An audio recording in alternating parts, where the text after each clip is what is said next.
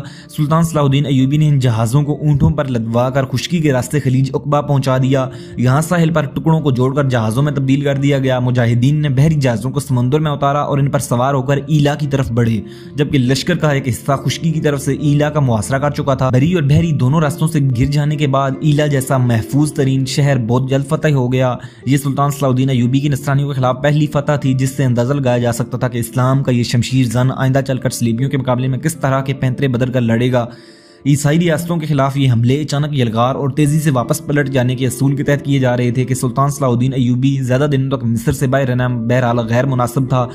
26 جمادی الاول بمطابق 14 فروری 1170 عیسوی کو ایوبی قاہرہ واپس پہنچ گئے۔ وہ جارحانہ حملوں اور اقدامی جہاد کا یہ سلسلہ جاری رکھنا چاہتے تھے، مگر ایلا کی مہم کے بعد وہ پہلے مصر کی اندرونی مسائل اور پھر شام کی سیاست میں ایسے پھنسے کہ برسوں تک دوبارہ عیسائی مقبوضات کو فتح کرنے کا وقت نہ مل سکا۔ اس کام کا بھرپور موقع انہیں 12 سال بعد نصیب ہوا۔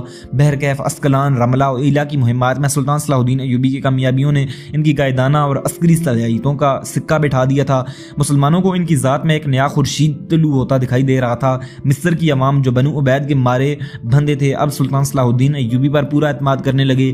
ادھر سلطان صلاح الدین ایوبی شام میں اپنے اقتدار کو روز بروز مستحکم کرتے جا رہے تھے۔ دشمنوں کے مقابلے میں انہیں لگاتار کامیابیاں حاصل ہو رہی تھیں۔ یہ 2 سال ان کے لیے غیر معمولی سیاسی فتوحات کا پیغام لائے تھے۔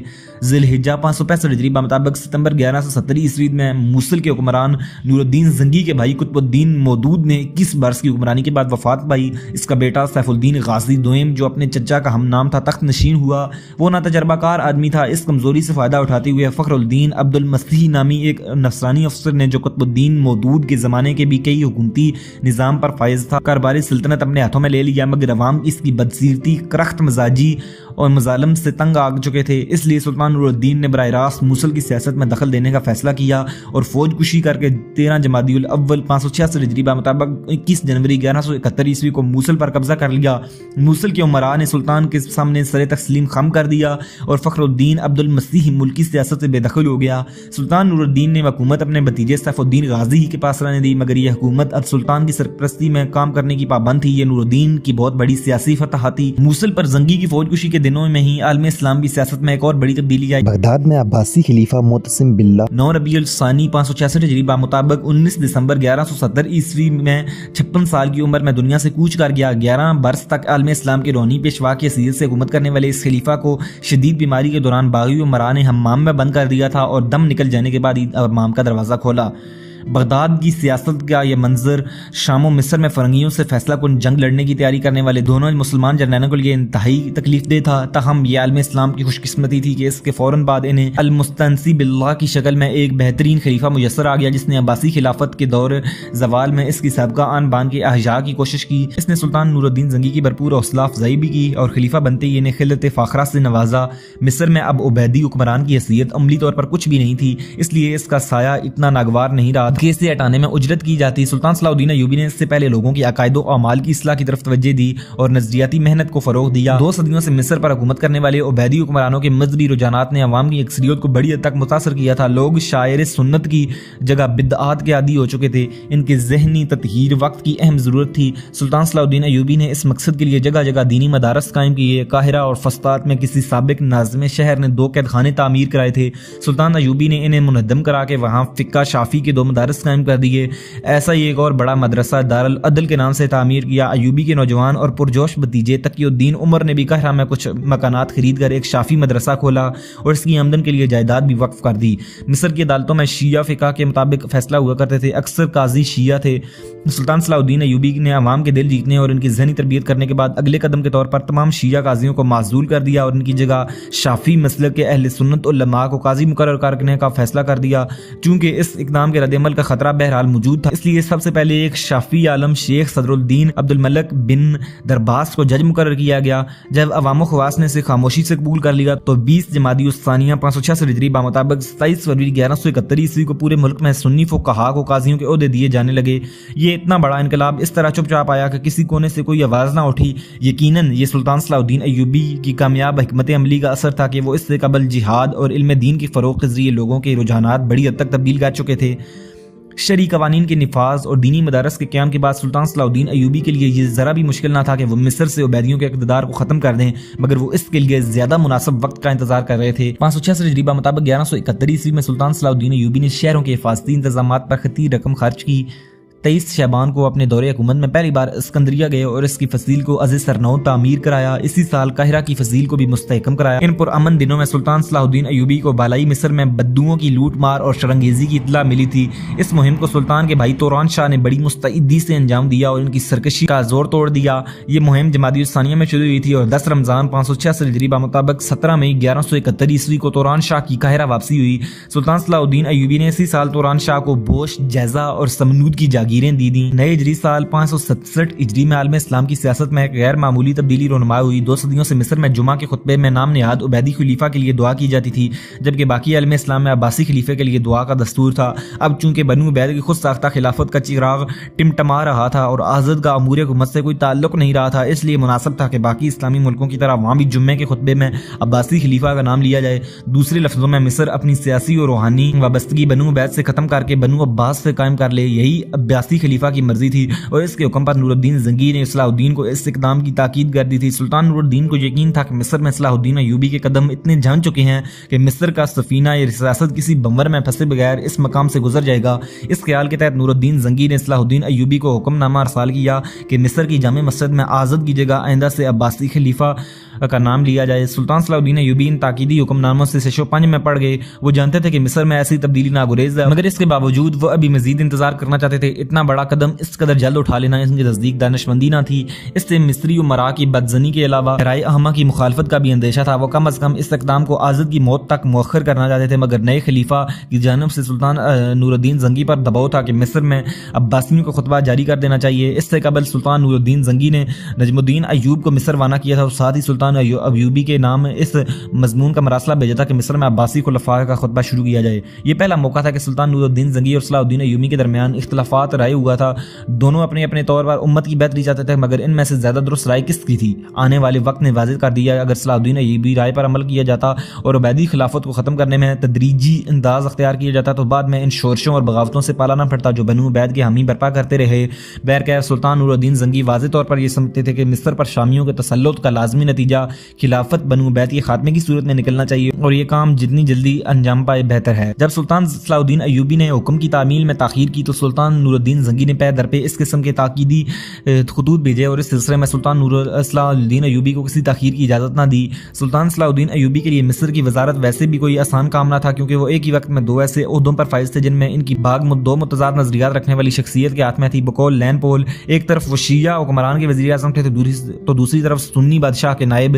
تاہم عبیدی سربراہ کی کمزوری کے پیش نظر صلاح الدین ایوبی کے لیے اس سے معاملات کو نبھانا اتنا مشکل نہ تھا، مگر اپنے طاقتور بادشاہ کے نائب کی حیثیت سے کسی سرکاری حکم کو مسترد کرنا کے لیے بہت دشوار تھا۔ آخرکار سلطان صلاح الدین ایوبی نے اس بارے میں اپنے امراء سے مشورہ کیا، وہ بھی کسی فیصلے پر متفق نہ ہو سکے۔ بعض نے مصریوں کی پرواہ نہ کرتے ہوئے سلطانی حکم نافذ کر دینے کا مشورہ دیا اور بعض نے مصری عوام و خواص کے منفی رد عمل کا خوف ظاہر کیا۔ تاہم یہ بات سب پر عیاں تھی کہ اس قدر تاکید و تکرار سے آنے والے شاہی حکم کی تعمیل کے سوا کوئی چارہ نہیں ہے۔ چنانچہ سلطان صلاح الدین ایوبی نے آزاد کے نام کا خلافتی خطبہ منسوخ کرا کے عباسی خلیفہ کے خطبہ کا اجرا کر دیا۔ اب مسئلہ یہ تھا کہ پہل کون کرے۔ شہر کے بڑے بڑے خطیب اور علماء 200 سال قدیم رسم کی مخالفت کرتے ہوئے جھجک رہے تھے۔ اس نے اتفاق سے انہی دنوں ایک غیر ملکی عالم ابو عبداللہ محمد البالبکی مصر آئے ہوئے تھے۔ انہوں نے بڑی بے باکی سے کہا، اس کام کی ابتدا میں کرتا ہوں۔ نیا ہجری سال شروع ہو چکا تھا۔ انہوں نے محرم 567 ہجری بمطابق ستمبر 1171 عیسوی کے پہلے جمعے کو ایک مسجد میں جمعے کا خطبہ دیا اور اس میں عبیدی حکمران کی جگہ عباسی خلیفہ کے لیے دعائے خیر کی۔ حاضرین حیران تو ہوئے مگر کسی نے برا نہیں مانا۔ یہ دیکھ کر دیگر خطیبوں کو بھی ہمت ہوئی اور اگلے جمعے سے قاہرہ کی تمام مساجد میں سرکاری حکم کے مطابق عباسی خلیفہ کے نام کا خطبہ پڑھا جانے لگا۔ جلد ہی پورے ملک میں یہی خطبہ رائج ہو گیا اور کوئی بحران پیدا نہ ہوا۔ عالم اسلام میں اس خبر سے مسرت کی لہر دوڑ گئی۔ بغداد میں تو باقاعدہ چراغاں ہوا۔ سلطان نور الدین زنگی، سلطان صلاح الدین ایوبی اور مصر کی جامع مساجد کے خطیبوں کے لیے خلتیں اور سیاہ امامے روانہ کیے گئے۔ سلطان صلاح الدین ایوبی کو خوشی ہوئی کہ تمام خدشات کے برعکس یہ معاملہ بھی خوش اسلوبی سے طے پا گیا۔ ہاں اگر خلش تھی تو آزاد کی خفگی کی تھی، مگر یہ کوئی اتنا بڑا مسئلہ نہ تھا۔ بیچارہ آزاد اس وقت شاہی محل میں زندگی کی آخری گھڑیاں گن رہا تھا۔ وہ چند دن سے شدید بیمار تھا۔ جب اس کے اہل خانہ کو معلوم ہوا کہ ان کی رسمی خلافت کا دور بھی ختم ہو چکا ہے اور وہ خطبے میں دعا کا اعزاز بھی عباسیوں کو مل گیا ہے تو انہیں شدید صدمہ ہوا، مگر یہ بات آزاد کو نہ بتائی گئی. ڈر تھا کہ اس دھچکے سے اس کی جان ناتوان جسم کا ساتھ ہی نہ چھوڑ دے, مگر گھر والوں نے سوچا اگر یہ صحت یاب ہو گئے تو اس حادثے سے آگاہ کر دیا جائے گا, اور اگر اس کی موت طے ہو چکی ہے تو مرتے مرتے مزید دکھ کیوں اٹھائے. انہیں زیادہ انتظار نہ کرنا پڑا. 10 محرم کو آزاد دنیا سے رخصت ہو گیا. مرنے سے چند دن پہلے اس نے سلطان صلاح الدین ایوبی کو اپنے پاس بلایا تھا. اس وقت اس نے اپنے بچوں کی جو نابالغ تھے مستقبل کے اسفات اعظم کے حوالے کرتے ہوئے ان کی اچھی طرح دیکھ بھال کی, وصیت کی. معلوم ہوتا ہے کہ وہ اپنی سلطنت کے انجام کا پورا اندازہ کر چکا تھا. سلطان صلاح الدین ایوبی نے ایک ایماندار مسلمان کی طرح اس وعدے کو نبھایا اور آزاد کی ولایت کا ہمیشہ خیال رکھا. آزاد کی موت پر سلطان صلاح الدین ایوبی نے مملکت کے والی کی حیثیت سے تعزیتی رسم ادا کی اور حسرتناک لہجے میں کہا اگر مجھے معلوم ہوتا کہ وہ اس بیماری میں مر جائے گا تو اس کی زندگی میں اس کا خطبہ بند نہ کراتا. آزاد کی رسومات سے فارغ ہو کر سلطان صلاح الدین ایوبی بنو عبید کے شاہی محل میں داخل ہوئے, جس کے کتنے ہی مالک 3 صدیوں کے انمول خزانے, تاج و تخت اور عیش و عشرت کے بے پناہ سامان چھوڑ کر تہ خاک جا سوئے تھے. سلطان صلاح الدین ایوبی نے سارے ساز و سامان, اموال اور خزانے کو سرکاری تحویل میں لے لیا. اپنی ذات کے لیے 1 درہم بھی الگ نہ کیا. خزانے کے نفیس ترین جواہر خلیفہ بغداد اور سلطان نور الدین زنگی کو ودیعہ کے طور پر بھیج دیے. ایک بڑا حصہ عمرائے فوج اور مجاہدین کو بخش دیا. کتب خانہ جس میں کم از کم 1,20,000 کتابیں تھیں اپنے وزیر قاضی فاضل کو سونپ دیا. ہیرے جواہرات, اشرفیوں اور نقد مال و دولت کے علاوہ نوع اقسام کا سامان تھا جس میں سونے چاندی کے فریموں والے آئینے, دیدہ زیب, زرتار, ریشمی کپڑے, زرنگاری سے مزین نایاب قسم کے قیمتی ظروف, عمدہ مشک و کافور سے بری ہوئی سرائیاں, اعلیٰ ترین سنگی فرنیچر, ہاتھی دانت اور سندل کا سامان آرائش و زیبائش, بہترین چینی کے برتن, خوبصورت الماریاں, طلائی صندوق شامل تھے. یہ تمام چیزیں فروخت کر دی گئیں اور ان کی قیمت بیت المال میں جمع کرا دی گئی. غلاموں اور بانیوں میں بہت سوں کو آزاد کر دیا گیا اور بہت سوں کو بیچ کر قیمت بیت المال کو دے دی گئیں. شاہی محلات بھی اس نئی حکومت کے تصرف میں تھے, جس میں عبیدیوں کا کوئی نہ تھا. لہذا آزاد کے اہل و عیال کو محل سے نکال کر الگ آرام دہ رہائش گاہ دے دی گئی اور ان کے خرچے کا معقول انتظام کر دیا گیا. ذوالحجہ 399 ہجری میں افریقہ کے شہر کی ایک ریاست ظہور پذیر ہونے والی عبیدی حکومت اپنے اقتدار کے 272 سال مکمل کر کے محرم 567 ہجری میں ایک تاریخی داستان بن چکی تھی. قصر شرقی کے 4000 کمرے کسی قبرستان کی مانند ویران ہو چکے تھے اور قصر غربی کی نشاط گاہ کسی صحرا کی طرح بے رونق. سلطان صلاح الدین ایوبی نے اسے بات کرنے کے لیے کئی سرکاری امراء کو ان کے خاندانوں سمیت یہاں رہنے کی اجازت دے دی. اپنے والد نجم الدین ایوب اور اپنے بھائی الملک العادل کو بھی یہاں رہائش دے دی.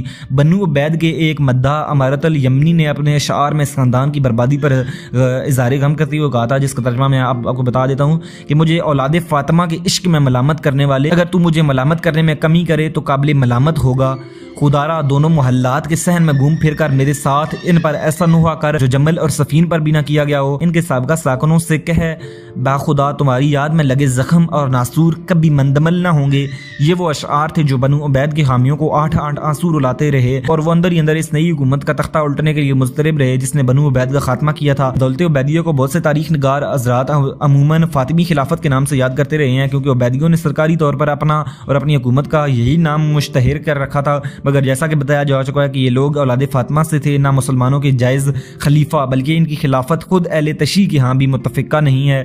صرف شیعوں کا اسماعیلی فرقہ اسے خلافت مانتا تھا, باقی امامیہ, اثنا عشری وغیرہ انہیں بے دین اور گمراہ جماعت تصور کرتی تھی. اس لیے انصاف کی بات یہی ہے کہ ایسی متنازع اور مبنی بر دروغ حکومت پر خلافت کا اطلاق نہ کیا جائے اور بنو عبید کو فاطمی کہہ کر یاد نہ کیا جائے. دوستو, دولت عبید کے خاتمے کے کچھ عرصہ بعد سلطان نور الدین زنگی اور سلطان صلاح الدین ایوبی کے درمیان بعض معاملات میں اختلافات رائے کی وجہ سے کچھ کدورت پیدا ہو گئی, جس سے بعض مورخین نے ذاتی اقتدار کی کشاکشی, قومی بغض و عناد اور قبائلی دشمنی کا رنگ بھی دیا ہے. حالانکہ یہ بات عقل و فہم سے بعید ہے کہ سلطان نور الدین اور سلطان صلاح الدین ایوبی جو امت کے لیے انتہائی مخلص تھے, محض ذاتی اقتدار اور مال و جہاں کے لیے ایک دوسرے کے خلاف ہو جاتے. حقیقت کیا تھی یہ آگے چل کر ویڈیو میں آپ کو وضاحت کر دی جائے گی. ہوا یوں کہ صفر 567 ہجری بمطابق اکتوبر 1131 عیسوی میں سلطان صلاح الدین ایوبی مصر سے اپنے برق رفتار دستوں کے ساتھ شام کی سرحد کی طرف نکلے. ان کا ہدف نصرانیوں کا مضبوط قلعہ شوبک تھا جو انہی کے ایک اور فتنہ انگیز مرکز کرک سے صرف 1 دن کی مسافت پر واقع تھا. ان دونوں مورچوں سے نصرانیوں کی طاقت و تاراج کی جا سکتی, جس سے تجارتی اور سفارتی قافلوں کو سخت خطرات کا سامنا رہا کرتا تھا. سلطان صلاح الدین ایوبی نے شوبک کا محاصرہ کر لیا. حصولین کمک سے مایوس ہوئے تو انہوں نے امان طلب کی اور قلعہ حوالہ کرنے کے لیے 10 دن کی مہلت مانگی. سلطان صلاح الدین ایوبی نے اسے قبول کر لیا. ادھر سلطان نور الدین زنگی کو بھی مصری افواج کے عیسائی ریاستوں پر حملے کی خبر مل گئی تھی. انہوں نے دشمن کو دونوں طرف سے گھیرنے کے لیے مشرق سے عیسائی ریاستوں کا رخ کیا. ان کا ارادہ بھی یہ تھا کہ اس محاذ پر مصری فوجوں اور اپنے قابل فخر سالار سلطان صلاح الدین ایوبی سے ملاقات کر لیں جسے وہ اب اپنے ہر خط میں سپہ سالار کے لقب سے یاد کرتے تھے۔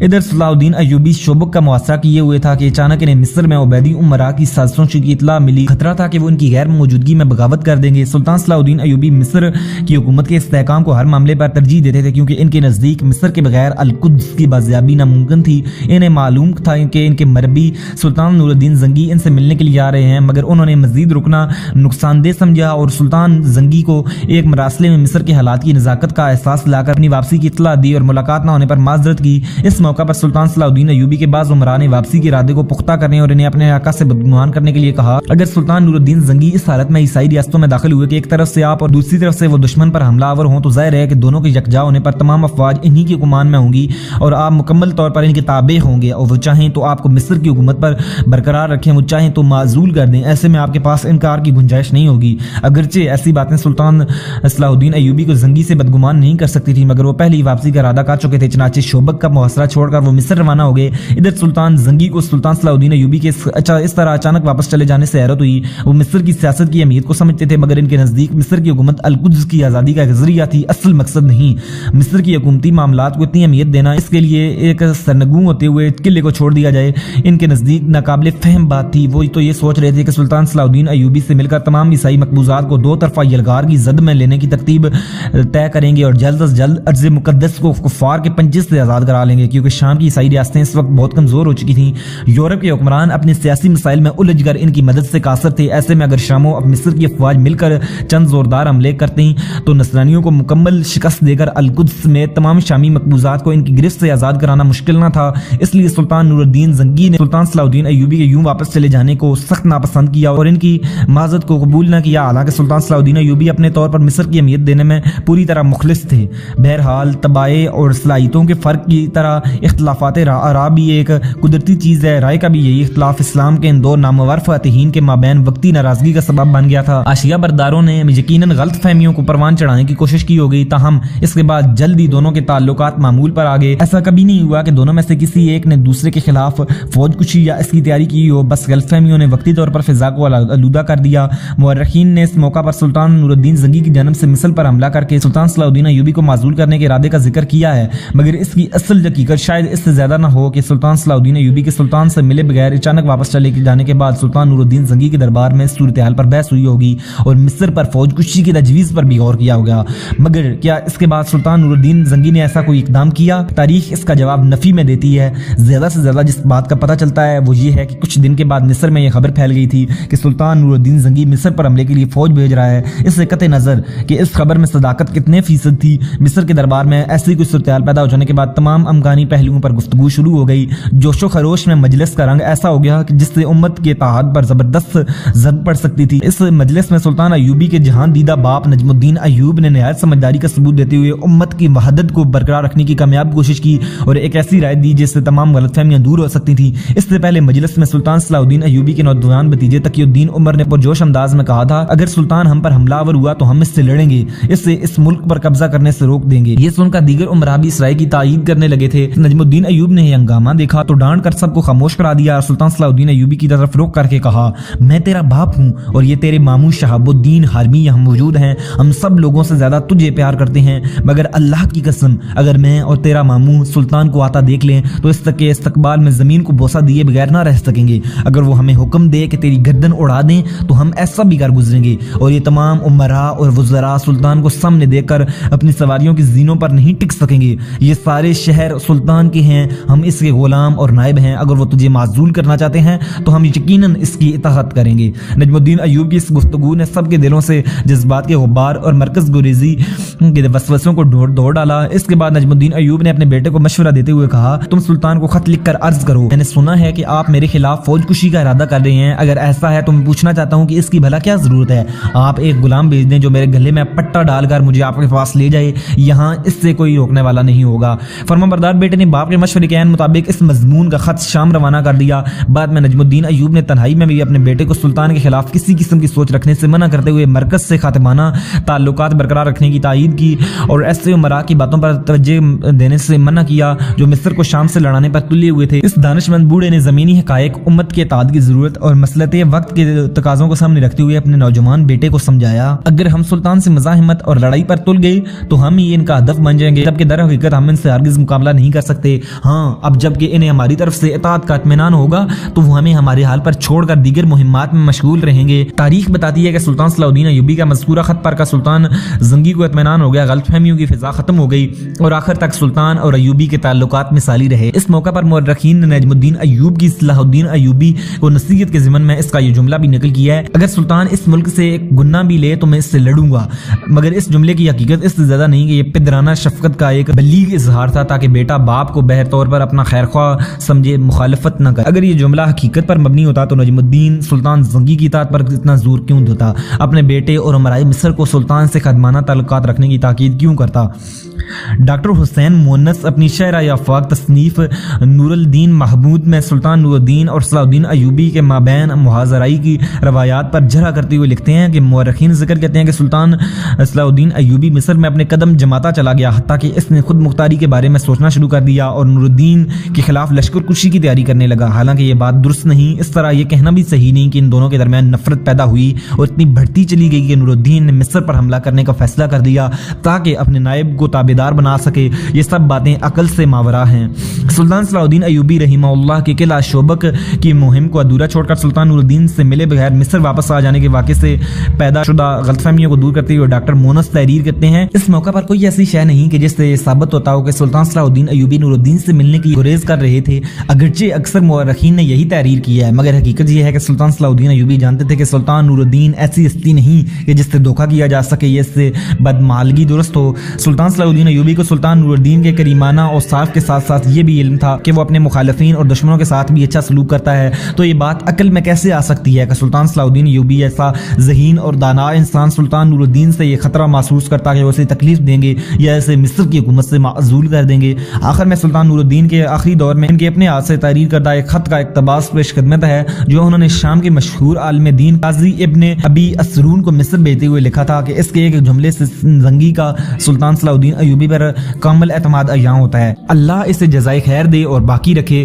ایسے اچھے اور نیک لوگوں کی بقا میں اہل اسلام کی بڑی بہتری اور نفع ہے۔ اللہ تعالیٰ ایسے نیکوکاروں اور خیر کے مددگاروں کی تعداد اور بڑھائے۔ اب آپ پر واضح ہو گیا ہوگا کہ عالم اسلام کے ان دو عظیم مجاہدین کے دلوں میں ایک دوسرے کے لیے آخر وقت تک محبت، اکرام اور احترام کے جذبات قائم رہے۔ اگر کوئی غلط فہمی تھی تو وہ عارضی تھی جو جلدی دور ہو گئی۔ اس واقعے کے کچھ عرصہ بعد سلطان نور الدین زنگی نے ساحل شام کی قابض عیسائی ریاستوں کو دو طرفہ حملوں کی زد میں لینے کے لیے ایک بار پھر مشترکہ مہم کا آغاز کرنا چاہا۔ انہوں نے سلطان صلاح الدین ایوبی کو خط و کتابت کے ذریعے اپنے ارادے سے آگاہ کیا۔ طے یہ پایا کہ شام اور مصر کی افواج ایک متعین دن میں کر کے قریب باہم مل جائیں گی، وہاں دونوں قائدین کی ملاقات ہوگی اور جنگی اور سیاسی امور پر مشورہ بھی ہوگا۔ شوال 567 ہجری بمطابق جون 1172 عیسوی میں سلطان صلاح الدین ایوبی مصر سے روانہ ہوئے۔ اس سے قبل انہوں نے اپنی روانگی کی اطلاع شام بھیج دی تھی۔ صحرا کا پرخطر راستہ طے کر کے جب وہ کرک پہنچے تو ابھی سلطان زنگی کی افواج راستے میں تھیں۔ سلطان صلاح الدین ایوبی نے کرک کا محاصرہ کر لیا۔ وہ سلطان نور الدین زنگی کا انتظار کر رہے تھے جو 2 دن کی مسافت پر تھے۔ اچانک انہیں اطلاع ملی کہ قاہرہ میں ان کے والد نجم الدین کی طبیعت نازک ہے اور وہ بستر مرگ پر ہیں۔ سلطان صلاح الدین ایوبی اپنے والد کو مصر کے تمام کاروبار کا ذمہ دار بنا کر آئے تھے۔ اس خبر سے انہیں ایک بار پھر خطرہ محسوس ہوا کہ کہیں کسی نائب کی عدم موجودگی میں مصر بغاوت کی لپیٹ میں نہ آ جائے۔ انہوں نے فوراً مصر واپسی کا فیصلہ کر لیا۔ محاصرہ اٹھا کر وہ تیزی سے اپنے دارالحکومت کی طرف پلٹے، مگر اس سے پہلے انہوں نے فقیہ عیسیٰ الحکاری کو سلطان زنگی کی خدمت میں روانہ کر دیا تھا تاکہ وہ مصری سپہ سالار کی واپسی کا یہ معقول عذر وضاحت کے ساتھ بیان کر دے۔ فقیہ عیسیٰ الحکاری سلطان کے پاس پہنچے، اپنے آقا کی جانب سے بھیجے گئے گرانت قدر طائف نظر کیا اور معذرت کا پیغام گوش گزار کیا۔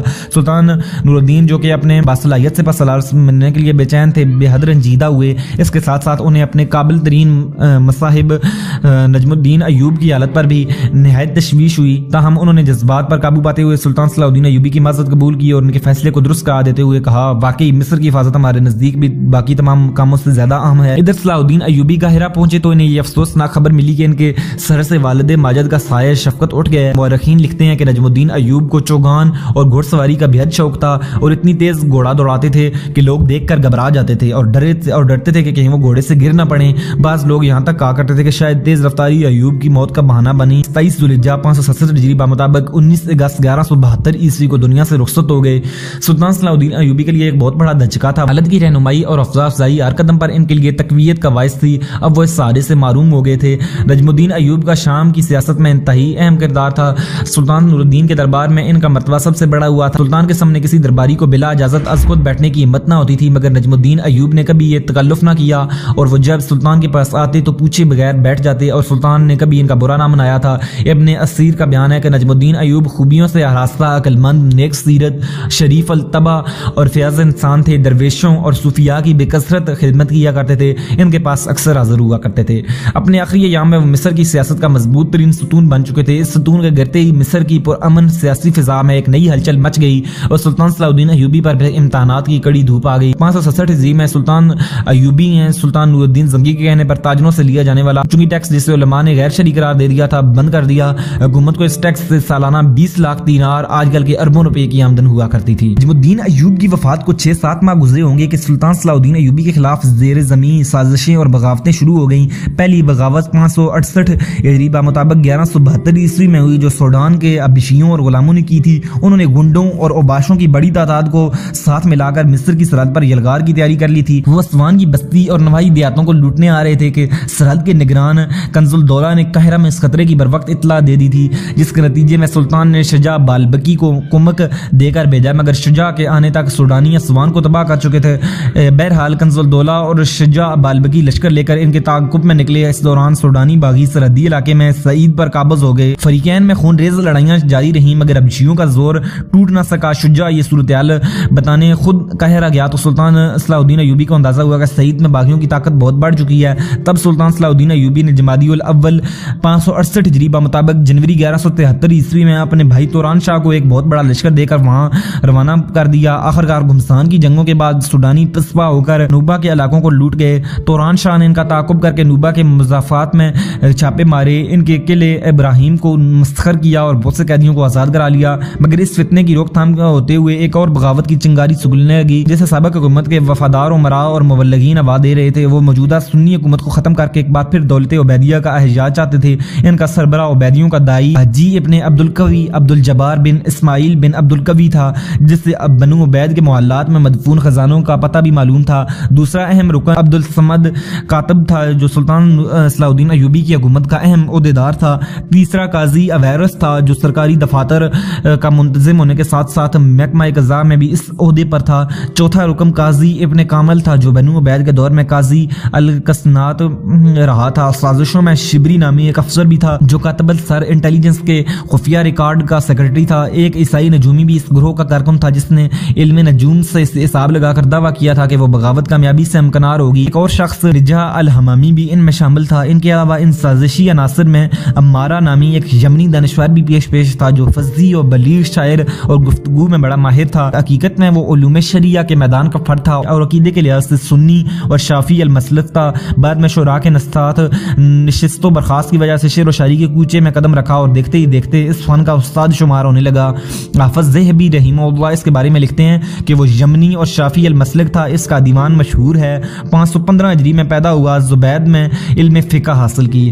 نیز فرماتے ہیں کہ حضرت ابو بکر و عمر رضی اللہ عنہ کے بارے میں اس کا اعتقاد واضح تھا۔ سہل بن رزیق نے اس سے پوچھا آپ ابو بکر و عمر رضی اللہ عنہ کے بارے میں کیا کہتے ہیں؟ تو امارت نے کہا کہ اگر وہ نہ ہوتے تو اسلام باقی نہ رہتا۔ ابن واصل نے امارت کی بنو عبید سے دوستی کی وجہ یہ لکھی ہے کہ وہ یمن سے مصر آیا تو بنو عبید نے اس کی بہت بڑی قدردانی کی اور بڑا مرتبہ دیا، اس لیے وہ ان کا وفادار بن گیا، کیونکہ انسان احسان کا غلام ہوتا ہے، مگر وہ ان کا ہم مذہب نہیں بلکہ سنی اور شافعی تھا۔ امارت نے بنو عبید کے بارے میں کہا تھا، اس کا ترجمہ میں آپ کو بتا دیتا ہوں کہ سخاوت میں ان کے کارنامے اہل سنت کی طرح ہیں، اگرچہ وہ شیعہ عقیدے کی وجہ سے میرے مخالف ہیں۔ بنو عبید کی سیادت کے خاتمے پر امارت نے بڑے دردناک اشعار کہے تھے، جن کا ایک نمونہ یہ ہے کہ مجھے آزد کا زمانہ یاد کر کے ایسے ہی افسوس ہوتا ہے جیسا کہ کسی بانج عورت کو اکلوتے بچے کی جدائی پر۔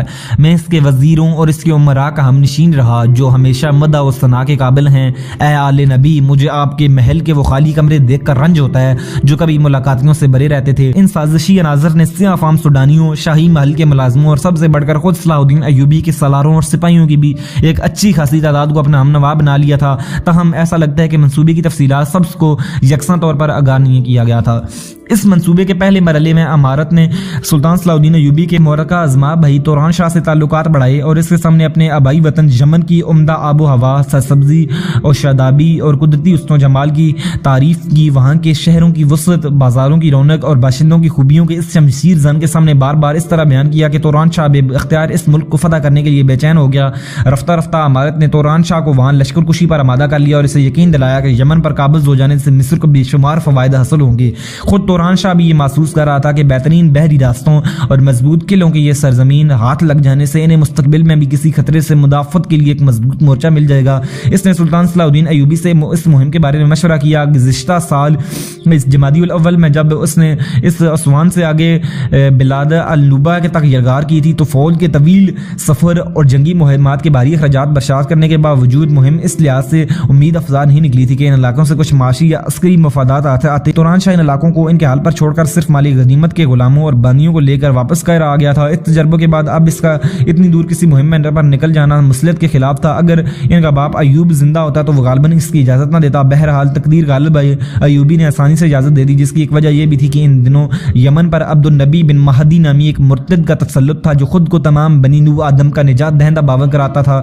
سلطان صلاح الدین ایوبی کو جب سے یہ حالات معلوم ہوئے تھے وہ اس فکر میں تھے کہ کس طرح اس بدبخت کو کیفر کردار تک پہنچایا جائے۔ چنانچہ جب توران شاہ نے یمن جانے کی اجازت مانگی تو انہوں نے فوراً دے ڈالی۔ رجب 569 ہجری مطابق مارچ 1174 عیسوی کے آغاز میں توران شاہ قاہرہ سے یمن کی طرف نکل گیا۔ پہلے وہ حجاز پہنچا اور مکہ معظمہ میں حاضری دے کر عمرہ ادا کرتے ہوئے یمن کی رخ کیا۔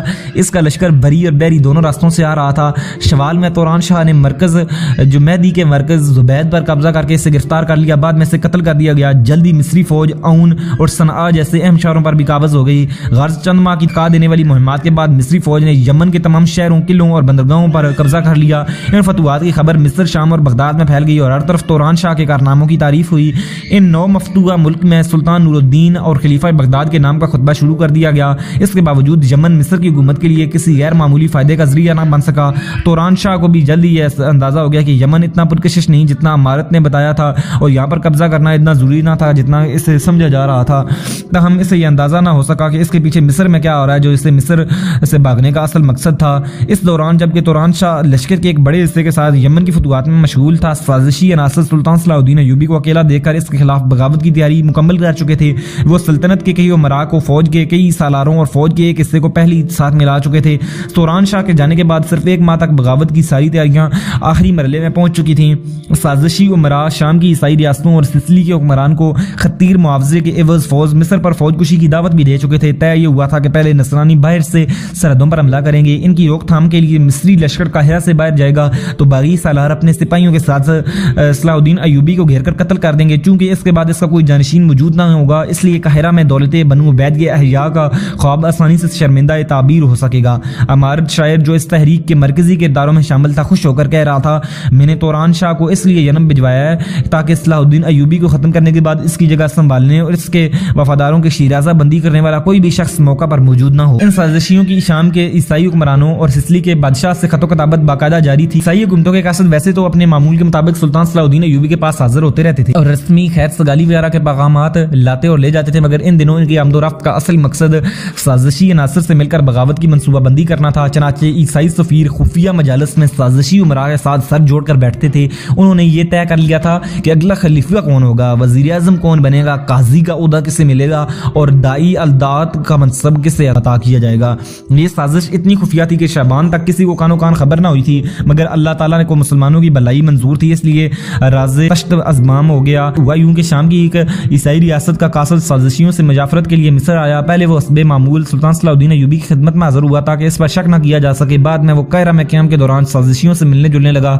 اس دوران سلطان صلاح الدین ایوبی کے ان جاسوسوں نے جو شام میں موجود تھے خبر بھیجی کہ یہاں سے مصر پر فوج کشی کی تیاریاں ہو رہی ہیں، لہذا چوکنا رہا جائے۔ اس خبر سے سلطان ایوبی ہوشیار ہو گئے۔ انہوں نے ایک ایسے شخص کو جس پر عیسائی بہت اعتماد کرتے تھے عیسائی سفیر کی جاسوسی پر مقرر کر دیا۔ یہ شخص سفیر سے گل مل گیا اور جلد ہی اس کے خفیہ رابطوں اور اس کی آمد کے پس مردہ مذموم مقاصد سے آگاہ ہو گیا۔ اس نے پوری رپورٹ تیار کر کے سلطان صلاح الدین ایوبی کے گوش گزار کر دی۔ اس رپورٹ سے یہ معلوم ہو گیا کہ عیسائی سفیر مقامی امراء سے مل کر بغاوت اور بیرونی حملے کی سازش تیار کر رہا ہے، مگر یہ ثابت نہ ہو سکا کہ وہ کون کون سے امراء اس سازش میں شریک ہیں۔ خوش قسمتی سے انہی دنوں سازشیوں سے ایک معمولی سی غلطی ہوگی جو سلطان کے وزیر اعظم ایک قاضی کی دوربین نگاہوں سے مخفی نہ رہ سکی۔ ہوا یوں کہ سازش کا ایک اہم مہرہ عبدالصمد کاتب جو قاضی فاضل سے بہت اچھے مراسم رکھتا تھا، ان دنوں کا سازش کی ادھیڑ بن کی وجہ سے کچھ بدواسطہ رہنے لگا تھا۔ ایک دن سرے راہ اس کا قاضی فاضل سے آمنا سامنا ہو گیا۔ قاضی صاحب اس کی طرف متوجہ ہوئے مگر وہ خلاف توقع منہ پھیر کر نکل گیا۔ قاضی صاحب بے حد ذہین آدمی تھے، سوچا کہ سلطنت کا اتنا بڑا عہدیدار مجھ سے بلا وجہ تو بے رخی نہیں برت رہا، ممکن ہے اندر ہی اندر صلاح الدین ایوبی کو مجھ سے خفگی ہو، لہذا ملازموں پر بھی اس کا اثر پڑا ہو۔ قاضی صاحب نے فوراً علامہ ابن نجی زین الدین علی ابن نجل واعظ سے جو بڑے ہوشیار درباری تھے ملاقات کی اور انہیں عبدالصمد کاتب کی بے رخی کی اصل وجہ معلوم کرنے کا کہا۔ ابن نجیہ نے پہلے سلطان صلاح الدین ایوبی کو ٹٹولا اور اطمینان کر لیا کہ وہ قاضی صاحب سے خفا نہیں، پھر عبدالصمد کاتب سے راہ اور رسم بڑھا کر اسے شیشے میں اتار لیا۔ جلدی ان کو عبدالصمد کے واسطے سے سازشی عناصر میں اٹھنے بیٹھنے کا موقع مل گیا۔ سازشیوں نے انہیں سلطان صلاح الدین ایوبی کا مخالف جان کر اپنے منصوبے میں حصہ دار بنانے کی کوشش کی۔ ابن نجیہ حقیقت جاننے کی نیت سے ان کی مجلسوں میں شریک رہے مگر موقع ملنے پر یہ تفصیلات قاضی صاحب کے سامنے پیش کر دیں اور انہیں کہا آپ فوراً آقا سے ملیں اور انہیں صورتحال سے آگاہ کریں۔ قاضی فاضل نے یہ سب کچا چھٹا ایک اپنے مربی کو سنایا۔ اب کسی رعایت کی گنجائش نہیں رہی تھی، تاہم سلطان صلاح الدین ایوبی کے حکم سے ابن نجیہ مزید کئی دنوں تک دشمنوں کی صفوں میں رہ کر خبریں پہنچاتا رہا۔ اس دوران ان لوگوں پر ہاتھ ڈالنے کی تیاریاں مکمل کر لی گئی تھیں۔ 2 رمضان 569 ہجری بمطابق 5 مئی 1174 عیسوی کو امارت اور دیگر سرکردہ افراد کو جن میں کئی اور لوگ بھی شامل تھے کو گرفتار کر لیا گیا۔ ان سے پوچھ گچھ کی گئی، انہوں نے سازش کا اقرار کر لیا گیا ان کا جرم ثابت ہو گیا۔ ابن عبدالقوی جسے بنو عبید کے خفیہ خزانوں کا علم تھا، سلطان صلاح الدین ایوبی کے افسران نے تشدد سمیت ہر اربا آزما کر اس سے بنو عبید کے مدفون خزانوں کا پتہ معلوم کرنے کی کوشش کی مگر اس نے زبان نہ کھولی اور مار کھاتے کھاتے مر گیا۔ اس کے بعد باقی سب سازشیوں کو بھی اسی دن شہر میں الگ الگ مقامات پر ان کے گھروں کے سامنے سولی لٹکا دیا گیا۔ سب سے پہلے قاضی ابن کامل کو قتل کیا گیا۔ امارت شاعر اور قاضی فاضل میں شروع سے شپکلش چلی آتی تھی مگر جب اس بدقسمت کو تختہ دار پر لے جانے کا فیصلہ ہوا تو قاضی صاحب انسانی ہمدردی کی بنیاد پر سلطان صلاح الدین ایوبی کی طرف متوجہ ہوئے اور امارت کی جان بخشی کی سفارش کرنے لگے۔ امارت دور ہونے کے باعث یہ گفتگو نہیں جان سکا تھا۔ اس نے یہی اندازہ لگایا کہ قاضی صاحب اس کے خلاف ایوبی کو بھڑکا رہے ہیں۔ وہ چلا کر بولا حضور میرے بارے میں اس شخص کی کسی بات پر کان نہ دھریں۔ قاضی صاحب امارت کی اس بدگمانی سے جھنجھلا گئے اور مجلس سے اٹھ کر چلے گئے۔ صلاح الدین ایوبی نے امارت سے کہا قاضی صاحب تو تمہاری سفارش کر رہے تھے۔ امارت سخت پسمان ہوا، اب اس کی جان بخشی کی کوئی صورت نہیں تھی۔ اس نے آخری امید کے طور پر کہا کہ قتل سے پہلے اسے قاضی صاحب کے پاس لے جایا جائے۔ اس کی خواہش کے مطابق سرکاری کارندے تختہ دار پر لے جانے سے پہلے اسے قاضی صاحب کے کمرے کے گھر کی طرف لے گئے مگر قاضی صاحب نے گھر کا دروازہ بند کر لیا۔ قاضی صاحب کا اصل نام عبدالرحیم تھا۔ امارت نے بے ساختہ کہا رحیم کے بندے نے بھی دروازہ بند کر لیا، اب تو چھٹکارا پا جانا یقیناً عجیب ہی بات ہوگی۔ غرض امارت سمیت باقی سب باغی سولی پر چڑھا دیے گئے، ساتھ ہی بغاوت میں شریک مصر کے مقامی سپاہیوں اور حبشیوں کا بالائی مصر کے دور دراز علاقوں میں تبادلہ کر دیا گیا۔ البتہ ترکمان سپاہیوں اور افسران پر ہاتھ نہ ڈالا گیا، انہیں اس خوش فہمی میں رہنے دیا گیا کہ اس کی بغاوت میں شریک ہونے کا کسی کو علم نہیں۔ ان کی وفاداریوں کو مزید پر گندہ ہونے سے بچانے کا یہی بہترین راستہ تھا۔ شام کے نصرانیوں کو سازش کی ناکامی کا بروقت پتہ چل گیا تھا، اس لیے انہوں نے مصر پر فوج کشی نہ کی۔ البتہ سسلی اور یورپ کے فرما رواؤں کو اس حقیقت کی کوئی خبر نہ تھی، چنانچہ وہ 200 سے زائد بحری جہازوں کا زبردست بیڑا مصر پر حملہ کرنے کے لیے روانہ کر چکے تھے جس کا رخ اسکندریہ کی طرف تھا۔ اس حملے کی تفصیل آئندہ آنے والی ایک ساتھ میں پیش کر دی جائے گی۔ اور یورپی حملہ آوروں کی اس یلغار سے پہلے وہ مجاہد اعظم دنیا سے رخصت ہو گیا جس نے اس دور زوال میں فریضہ جہاد کو ایک نئی آن بان کے ساتھ زندہ کیا تھا۔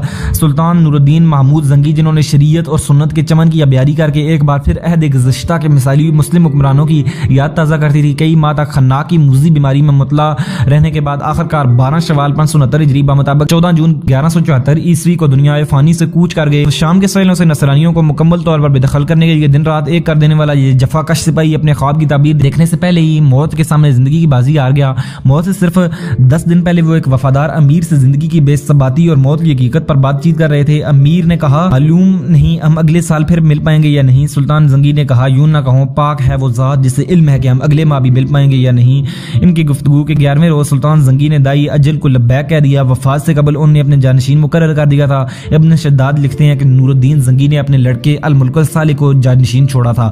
سلطان زنگی عالم اسلام کے ان گنے چنے رہنماؤں میں سے ایک تھے جن کے کردار میں قرون اولیٰ کے مسلمانوں کی جھلک نمایاں تھی۔ بلا شبہ وہ دن کے شہ سوار اور شب کے عبادت گزار تھے۔ سلطان زنگی کی نگاہوں میں کسی فاتح کا قہر تھا، نہ تاثرات میں کسی کشور کشا کا تکبر۔ دیکھنے والوں کو اس کے رویے میں شفقت اور مٹھاس گلی دکھائی دیتی تھی۔ ان کا چہرہ قدرتی طور پر تقریباً بے ریش تھا، صرف ٹھوڑی پر چند بال تھے جو وقار و حلم کے اس مجسمے پر بڑے بھلے معلوم ہوتے تھے، مگر اس کے رب و دبدبے کا یہ عالم تھا کہ بڑے بڑے امراء ان کے سامنے گنگ ہو جاتے تھے۔ دشمن سینکڑوں کی تعداد میں بھی ہوتا مگر تب بھی زنگی کے نام سے تھرتھراتا تھا۔ اس دور میں سلطان زنگی کی سلطنت چند بڑی اسلامی سلطنتوں میں میں سے ایک تھی۔ شام کے علاوہ شریفین کے خطبہ بھی اس کا نام لیا جاتا تھا۔ آخری سال میں بھی یمن پر توران شاہ کے قبضے کے بعد وہاں عباسی خلفاء کا رتبہ شروع ہوا تھا تو سلطان کا نام بھی شامل کر لیا گیا تھا۔ حقیقت میں یہ درویش منش حکمران تمام مسلمانوں کے دلوں پر حکومت کرتا تھا۔ ہر مسجد اور ہر گھر میں ان کے لیے دعائیں دن رات کی جاتی تھیں۔ دلیری کا یہ عالم تھا کہ جنگوں میں بذات خود بڑھ چڑھ کر شریک ہوتے، 2 کمانیں ہاتھ میں لے کر اور 2 ترکش کمر میں باندھ کر دشمن پر تیروں کا مینہ برساتے چلے جاتے۔ علامہ ابن اسیر نے ان کی خوبیوں کا اعتراف کرتے ہوئے یہاں تک فرمایا کہ میں نے گزشتہ بادشاہوں میں خلفائے راشدین اور عمر بن عبد العزیز رحمہ اللہ کے علاوہ کسی حکمران کو نور الدین محمود سے زیادہ اچھی سیرت کا حامل اور عدل و انصاف کے قیام کے لیے کوشاں نہیں پایا۔ نیز علامہ فرماتے ہیں کہ وہ رات کو کثرت سے نوافل پڑھا کرتے تھے، اس میں اذکار و وظائف کا اہتمام کرتے۔ وہ امام ابو حنیفہ کے مسلک کے مطابق فقہ سے اچھی طرح واقف تھے، حدیث پاک دوسروں سے سنتے اور ثواب کی نیت سے خود بھی سناتے تھے۔ سلطان کے زہد کا یہ عالم تھا کہ بیت المال سے صرف ضرورت کے وقت وظیفہ لیتے تھے۔ ان کی اہلیہ رضی خاتون نے خرچ کی تنگی کی شکایت کی تو حمص میں اپنی ملکیت کی 3 دکانیں اس کے نام کر دیں، جن سے سالانہ 20 دینار ملنے لگے۔ مگر کچھ عرصہ بعد بیوی نے بھی اس پر آلات کی تنگی کا شکوہ کیا تو سلطان نے کہا میرے پاس یہی کچھ ہے، باقی جو کچھ میرے ہاتھ میں مسلمانوں کا ہے میں صرف اسی کے خزانچی ہوں۔ تمہاری خاطر خیانت کر کے جہنم کی آگ میں نہیں جلنا چاہتا۔ اس مرتبے اور ان کمالات کے باوجود جہاد میں اپنی جان کے بے قیمت ہونے کا احساس اتنا جاگزنی تھا کہ بلا تردد حریفوں کی صفوں میں گھس جاتے۔ ایک دن فقیہ قطبت نشادی نے کہا کہ خدا کا واسطہ اپنے آپ کو خطرے میں نہ ڈالا کریں، آپ کو کچھ ہو گیا تو مسلمانوں کی تلوار سے بچانے والا کوئی نہیں ہوگا۔ یہ سن کر سلطان نور الدین محمود نے تلخ لہجے میں کہا محمود کی کیا حیثیت جو اس قسم کی باتیں کی جا رہی ہیں؟ میرے ذریعے ان شہروں اور اسلامی شاعر کی حفاظت کون کر رہا ہے؟ صرف وہ اللہ جس کے سوا کوئی معبود نہیں۔ سوز و قلب کا یہ عالم تھا کہ نصرانیوں کے ناقابل تسخیر مرکز حرم پر حملے کے دوران وہ بے چین ہو کر اکیلے ایک ٹیلے پر چڑھ گئے تھے۔ یہاں سجدے میں سر رکھ کر مضطربانہ انداز میں چہرہ پر مٹی رگڑتے تھے کہ زبان سے کہہ رہے تھے کہ یا اللہ یہ ہے تیرا بندہ اور یہ ہیں تیرے دوست، یا اللہ یہ ہے تیرا بندہ یہ ہیں وہ تیرے دشمن، بس تو اپنے دوستوں کی اپنے دشمنوں کے خلاف مدد کر۔ یہ فضول محمود بیچ میں کہاں سے آ گیا؟ الہی چاہے محمود کی مدد نہ کر لیکن اپنے دین کی تو نصرت کر۔ بھلا محمود کتے کی کیا حیثیت کہ اس کی مدد کی جائے؟ مطلب یہ تھا کہ اگر میں اپنے اعمال کی وجہ سے نصرت کا حقدار نہیں تو میری وجہ سے مسلمانوں کی کو محروم مت فرما۔ جب فرنگیوں نے دمیات پر حملہ کیا تھا تو سلطان نور الدین زنگی کی بےتابی انتہا کو پہنچ گئی تھی۔ اسلام کے اس سپوت نے 58 برس عمر پائی۔ اتوار 17 شوال 511 ہجری مطابق 10 فروری 1118 عیسوی کا سورج طلوع ہوتے وقت جنم لینے والا یہ مجاہد 11 شوال 569 ہجری کو دنیا سے رخصت ہو گیا۔ ان کی وفات کی خبر سے پورے عالم اسلام میں صف ماتم بچ گئی، خصوصاً شام اور مصر کے مسلمانوں کی حالت قابل رحم تھی جو سلطان زنگی کو اپنا نجات دہندہ سمجھتے تھے۔ اب ان کی نظریں سلطان کے کسی جانشین کو تلاش کر رہی تھی جو ان جیسی قوت ایمانی، جہانداری اور جہانگیری کا نمونہ دکھلائے اور جہاد کی اس شمع کو روشن رکھے جسے سلطان مرحوم جلا کر چلے گئے تھے۔